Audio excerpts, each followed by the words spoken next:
tendo bastante atenção sobre a Groenlândia.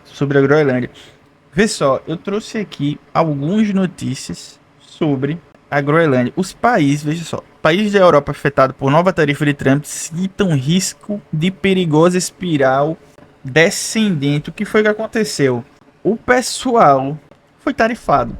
O Trump meteu uma taxa lá de 10%, se eu não me engano, até, tipo assim, ó, vai ficar uma taxa de 10% até vocês me darem a Groenlândia.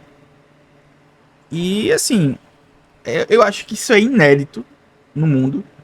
Isso deve ser inédito, cara, porque a gente tá falando de um país que tá na OTAN, basicamente é o dono, né? E não só isso, ele é o dono, o chefe da OTAN, que para quem não sabe, a OTAN é um tratado militar que foi feito para combater a União Soviética. A União Soviética não existe mais, se manteve o tratado. E nenhum membro da OTAN ataca a própria OTAN. E o Trump está ameaçando constantemente um membro da OTAN que é a Dinamarca para querer anexar a Groenlândia, dizendo aí que não é porque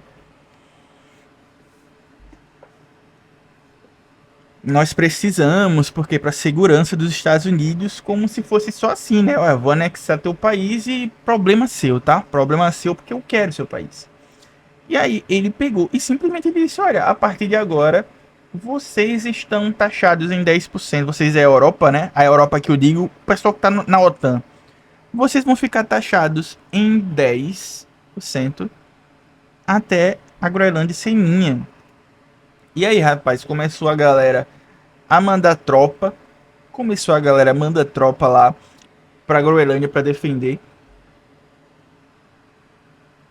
Mas veja só. Sabe o que é que o pessoal tá dizendo aí? Passou até na TV, né? Olha, na verdade a gente tá aqui porque a gente quer defender a Groenlândia do Putin. Olha que coisa nada a ver, né? Não, o Putin não tá ameaçando a Groenlândia. Quem tá ameaçando é o Trump. Mas aí pra não melindrar o Trump, aí os caras pegam e metem que é pro Putin. Aí o Putin não tem como responder em nada mesmo.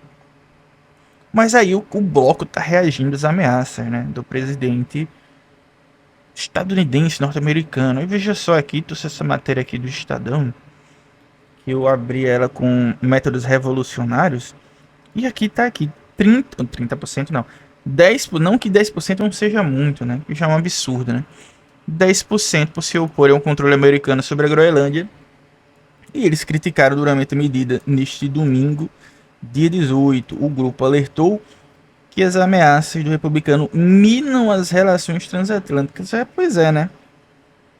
Pois é, mas a gente segue aqui com esse absurdo. Não que a galera da Europa seja também lá muita boa gente, né? Porque a gente sabe que a galera passa pano pra genocídio, passa pano pra tudo. Mas é curioso a gente ver esse momento que tá o mundo. Esse momento que tá o mundo. Porque realmente, juro a vocês, se isso aconteceu antes, por favor, falem aí nos comentários, porque eu não lembro. Inclusive, curtam esse vídeo se vocês estão aqui até agora. Curtam esse vídeo. Não esqueça de curtir. Se inscreva, que é muito importante você se inscrever para esse canal crescer, ficar mais forte.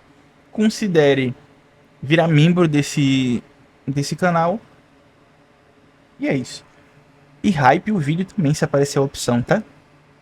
E aí, galera, a Casa Branca tá aí dizendo: não, a gente vai invadir. A gente vai invadir. Aí, solidariedade, taraná, taraná. Aí, assim, tá acontecendo meio mundo de protesto, né, gente? Tá acontecendo meio mundo de protesto. E aí, veja só, sobre tensão Europa versus Estados Unidos pela Groenlândia, né? Trump e secretário-geral da OTAN conversam por telefone. O presidente americano impôs tarifas aos países como uma ameaça para anexar a ilha do Ártico, o território pertence à Dinamarca, certo? Veja só, teve aqui situação de segurança. Continuaremos trabalhando nisso. Espero ver em Davos. Disse Ruth em publicação no X, antigo Twitter, em referência ao Fórum Econômico Mundial. O diálogo acontece em meio ao agravamento sem precedente na tensão Estados Unidos e Europa. E segue o bonde aqui, né? Porque o republicano, né? Que foi ontem, pelo menos ontem, se você tá vendo esse vídeo, esse corte em outro momento, sabe que eu tô gravando domingo, dia 18, e ontem, sábado, o Trump anunciou as tarifas. E aí a gente vê, né? Por que tanto interesse na Groenlândia? Eu já falei isso recentemente, mas é bom sempre apontar novamente, porque a Groenlândia, ela é um país que tem algumas riquezas, né? Ela tem riquezas de minérios, ela tem minerais críticos, e os Estados Unidos, eles estão na luta contra a China por esse processo, por exemplo, de transição energética. A gente sabe que a China, ela está disparada na frente da, do país que mais tem acesso a esse tipo de tecnologia, né? Por exemplo, a China é a detentora da maior reserva de minerais críticos do mundo. Só por isso ela já desponta na frente. A China, ela tem uma liberdade, como é que eu posso falar? É porque, veja, ela é um país socialista. E em países socialistas, o pessoal tem uma flexibilidade em que países não socialistas não têm. É um país centralizado e eles conseguem agilizar certos processos, né? Eu já discuti aqui, por exemplo, tá lá a BYD precisa fazer os carros elétricos, precisa lá das baterias fazer, precisa de lítio, vai lá e pô, consegue agilizar o processo para pegar grande parte do que é produzido em terras áreas e direcionar a BYD, direcionar a Xiaomi para fazer smartphone, para Huawei, para isso, para aquilo, para todas as empresas que tem lá. Nos Estados Unidos não é bem assim. Em nenhum país do mundo que não tivesse esse centralismo como tem na China, eles não conseguem fazer esse tipo de coisa. Então, parte do processo é você conseguir, também porque os Estados Unidos não têm todo esse acesso como a China tem, é influenciar de forma a conseguir extrair, né, como eles estão querendo fazer com a Groenlândia. Se eles anexarem a Groenlândia, automaticamente vai ser deles os minerais críticos, né? E, por exemplo, quando eles taxaram aqui o Brasil, eles exigiram minerais críticos na barganha, certo? E temos aí, boa noite, Giovanni. Falando aqui sobre Groenlândia. E o que é que acontece, meus amigos? O que é que acontece? Tem outro ponto em questão que a crise climática, como fala aqui, como vocês sabem, ela cria o derretimento das calotas polares, né? Aqueles imensos paredões de gelo estão derretendo em tudo que é canto, né? E o que é que acontece? Esses paredões derreteram de tal forma que se criaram novas rotas que países de lá do hemisfério norte estão usando, que são rotas estratégicas. O pessoal está falando rotas do Atlântico, né? O melhor, do Ártico, rotas do Ártico, rotas marítimas do Ártico. E aí os Estados Unidos, ele quer se beneficiar dessas rotas. E atualmente quem está se beneficiando, por exemplo, é Rússia, que está lá no topo, é China. No topo que eu falo é no topo do globo. Eu sei que não tem topo, tá? Mas falando de referência geográfica, no topo do globo.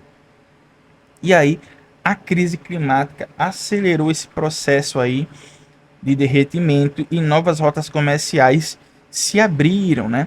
E aí a gente foi passando o tempo e nós vimos que o pessoal, né, como eu já falei, reforçou mandou soldados para a Groenlândia. Tá tendo meio mundo de protesto lá, como vocês podem ver aqui. A galera tá botando "We are not for sale", não queremos o Trump aqui. Deixa eu aumentar aqui. Opa, acho que eu botei demais já. E o pessoal tá puto da cara. Vivemos, ó, deixa eu ver aqui. Tá tendo protesto, tem isso em geral de mobilização popular. No sábado, milhares de pessoas protestaram na Groenlândia, na Dinamarca e na Groenlândia contra o Trump. Tá uma bagaceira. Os países nórdicos estão reagindo, estão se manifestando. Ninguém sabe o que é que isso vai, onde é que isso vai parar. Só sabe que a bagaceira tá grande. Só sabe que a bagaceira tá grande. E aí nós já tivemos, né? Nós já tivemos. O que é que a gente já falou aqui? Que os países estão se manifestando. A gente não sabe até onde isso vai parar. E a gente vai ficar aqui acompanhando e trazer novidades sobre o fato, tá? Mas o fato é que o Trump simplesmente, eu acho que dos tempos modernos, não me recordo de alguém que foi tão longe na cara de pau do processo do imperialismo. Não me recordo. Se vocês aí tiverem recordações disso, vocês me digam. Ah, Luan, mas todos os presidentes antes também eram imperialistas, não eram? Cara, mas assim, veja só, por exemplo, aí a gente fala da Venezuela, né? O cara invadiu a Venezuela e sequestrou um presidente. Ah, mas no Panamá ele fez isso. Mas no Panamá não é América do Sul. Tô falando de América do Sul. É a primeira vez nesse sentido que ele faz isso. Tá certo? E quando ele faz isso, ele abre um precedente perigoso. Porque uma coisa é você financiar um golpe de Estado, que já é uma aberração, tá? Não tô dizendo que não seja. Uma coisa é você financiar um golpe de Estado. Outra é você sequestrar um presidente e dizer: eu vou botar agora o presidente que eu quiser. É muito mais problemático do que parece. É muito mais problemático do que parece. E fica sobre alerta dele invadir outros países vizinhos, como o nosso mesmo, né? Certo? E a Groenlândia, como eu estou colocando aqui, por que, que é tão perigoso? Porque a Groenlândia é um país, uma região que pertence a um país membro da OTAN. Se o cara tá atacando, tá ameaçando invadir um país da OTAN, tu imagina o que é que ele. Porque a gente já tava assim, olha, se ele invadiu a Venezuela e sequestrou o Maduro, ele pode fazer isso com qualquer outro país da América Latina de boaça, né? Aí ele faz pior, ele ameaça invadir um país da OTAN, bicho. Eu não sei se vocês estão ligados à gravidade da situação. É um passo, ele já tinha dado um passo além sequestrando o Maduro. Aí ele dá tipo 10 passos além, meu amigo. Porque a OTAN, ele faz parte da OTAN e tipo, no tratado, OTAN não ataca a OTAN. A OTAN se protege. É um tratado militar. A OTAN ataca os outros, mas não se ataca. A gente não sabe aonde isso vai dar. Mas a única coisa que eu sei é que eu vou trazer aqui novidades sobre o caso. Tá certo? Então, repetindo, repetindo, não se esqueçam de curtir esse vídeo aqui, tá? Não se esqueçam. Curta, compartilhe, se inscreva, considere mandar um pix, considere ser membro, considere se inscrever. Beleza? Vamos falar muito ainda sobre Trump e suas peripécias imperiais.